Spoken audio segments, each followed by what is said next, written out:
ما گورنر ته وویل چې زموږ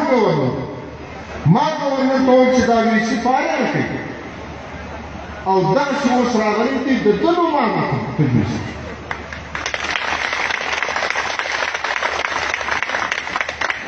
اوس به گورنر په څه خبر دی گورنر خو به له چا پوښتنه کوي چې له چا یې پوښتنه کړې وه هغه ته د الله هدایت ورکوي هغه ته یې معلوم چې د هغه وخت زموږ پارلماني لیډر چې د یونسکو په کمیټې کې ممبر و د خپلې بچۍ ته تلاړه ما ورته وویل زما خبرې لږ سپین وساتئ واخلې او درېیم زیارت چې د خپلو بچیانو دپاره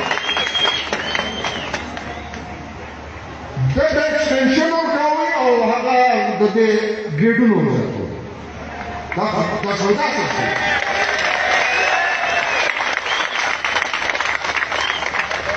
او که د تعلیم معیار دغه وي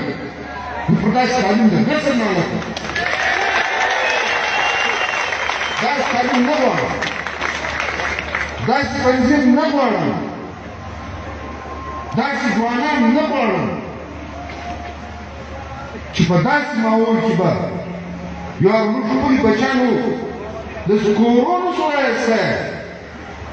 خپلې بچیانو دې ته نه شو راضي کولی معاشره ماحول داسې جوړ دی